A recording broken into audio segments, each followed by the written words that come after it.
Hi there, it's Fran Davidson from psychicandenergywork.com.au. Welcome to part 3 video for my observations about 2026. Part 3 always looks at the period's reality number. The reality number shows us or tells us the end states, the results, the outcomes that a period is about to lead us towards, assuming that we work with it. And I mean, hello, that's a loaded statement, isn't it? Because even if we choose not to work with it, we're still going to come to those end states, but they're not necessarily going to be loaded with spiritual vibes. They might be more loaded with egoic vibes. What do I mean by that? This year's reality number, 2026's reality number, is a 21216. So the fact that you've got two 21s in that number could be seen as indicating a master number. Master numbers carry a double whammy of spiritual, invisible, intuitive growth.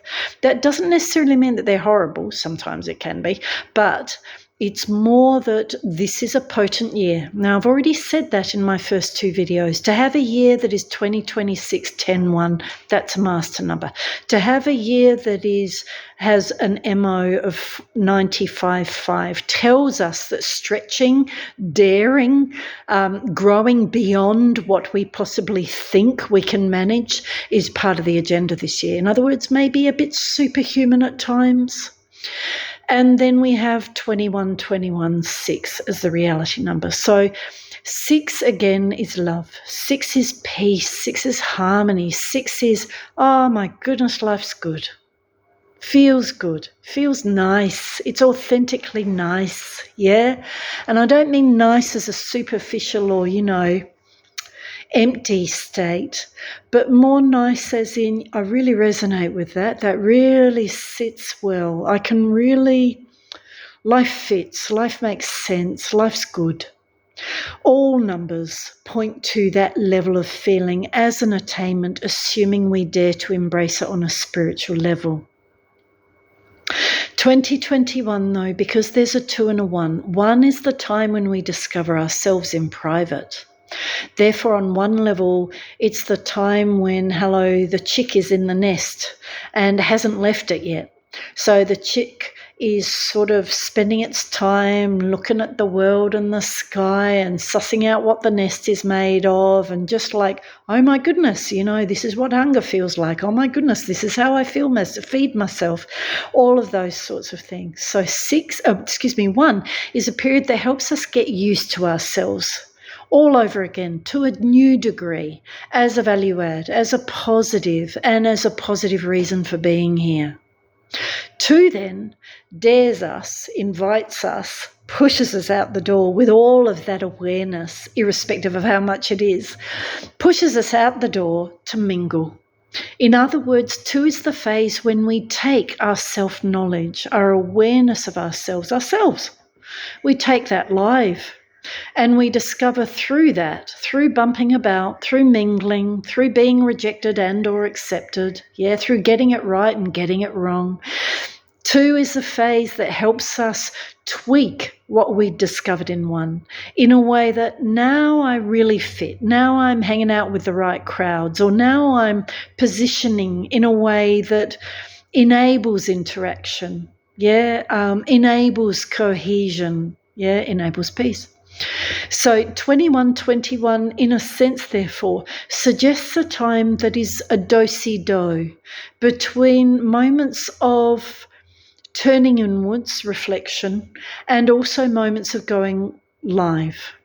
A do-si-do between feeling as if we're really getting along with the world well on one level, and then the next minute might deliver a curveball where I'm not getting along with the world at all well. Why is that? Where's that coming from? Is that me? Is that you? Is it them? We can all experience those things, and negativity doesn't need to be assigned to any of the labels we might give those states. Because at the end of the day, 2 is the aspect of learning to live together, learning to live, share planet, etc. Learning to win-win. Learning that, I'm as special as you are. Even if it's from a different angle. That too, as I said in part 1, leads us to our 6, which is genuine self. Yeah, no more effort. Yeah, no more faking it, no more following models that really don't suit us. I'm just doing this because this was what I was born into, or this was the model I bumped into at university or at school in terms of, this is how to succeed, this is the sort of thing you're supposed to do. 6 is a period that invites us to stop using elbows to get ahead. 6 is the period that says, you know what, there's more than enough to share. Why? Because we're not all the same, and we don't all have the same needs in the same doses. And if we all position where we really belong as selves, 2121, twice over, we're going to get to fit. We're going to get to that place where, you know what, we can collaborate. We can actually live in peace. We can actually work harmoniously. You know what? We can all succeed at the same time. So 6 in a sense, and even within that, 6 is also seen or read as the number of healing. 6 is the place that asks us to look at health, whether that's our own health, physical, psychological, emotional, or energetic. 6 is balance in that sense as well. That is important given that we have 10-1 as the birth number and 95-5 as the MO for this year. Why? Because both of those vibes are going to invite us to, shall we say, not even invite, they're going to flag the importance. In other words, you really need to do this right now. The importance of getting in touch with yourself. In other words, taking time out to get your bearings whenever life gets a bit too full on the over or the under level, on the right level or the wrong level. Yeah. So this year is a place that wants to bring us to our nurturing of ourselves, but also understanding what that nurturing requires. What is nurturing? Is nurturing simply giving yourself a physical hug every so often? Yes, that can be very important. It can be very nice. But you see, unless you're hugging yourself from the inside, in other words, unless you're being really you, and unless you're looking after your energetic health, your energy levels, how are you feeling? Because 6 is the question, how are you feeling? Yeah. How are you feeling in a way that you don't let your feelings run away with you? You don't just live in feelings and bounce like a ping pong ball or stare at others from a really right versus wrong perspective. 6 is that period that asks us to come into balance, because it's only when we're in balance that we're going to love, that we're going to give, and therefore we're going to receive in all the ways that we can. So enjoy the year. Throughout the year, every month, I'm going to be talking more about these things. There's so much to say about any of these outcomes. The reality number, to conclude, isn't just the end state I, you, we might end up in. It's also the conclusion to the learning curve that life has brought us into. In other words, all of this year is in part going to be helping us realize what peace requires, not just enabling us to arrive at that. And why I say that is that any period, especially a year, is often flavoured in the first half by learning curve. In other words, life is helping us get the hang of its rhythms, of its goals, of its expectations, of the dynamics it's presenting. It's familiarizing us.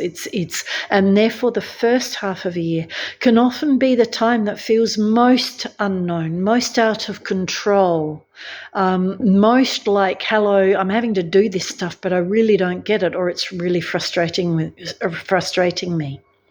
It's often the second half of a period where we really start to get the hang of it and therefore implement what the first half has taught us. So what I'm trying to highlight there is that every number brings to us the need to learn about something, to come to appreciate, what does peace take? What does forgiveness take? What is genuine I? What is authentic self? What is inclusion? not just on a very overt or obvious level, but right down at core. Because at the end of the day, we don't manifest anything truly, fully as a long-term state, energetic and physical, until such point as there is no more egoic narrative going on behind the scenes on that point. So why I highlight that is because, again, this year is a 10-1 and a 95-5 with a 21-21-6 end state. Why am I saying that? Because on one level, those numbers are going to ask us to dive into ourselves, into whatever issues or challenges come our way. And that doesn't necessarily mean big challenges. It can just be niggly little things that, you know what, I'm sick of this, or, you know, why is this happening? Yeah. It is through using breath, it is through coming to quiet, it is through choosing time out, space to process whatever you're needing to in a way that feels right, but in a way that really the only voice you can hear is your own, as well as the only guidance you can hear, the only influence you choose to receive is that of the divine. By honouring these things as essentials for growth, for balance, for success, for fulfillment, we help ourselves make the most of our periods, whatever they are. All the very best to you again for this year. Thanks for tuning in. Please, if you have any questions, forward them via psychicandenergywork.com.au. And again, if you need a hand at any point on anything, give us a hand.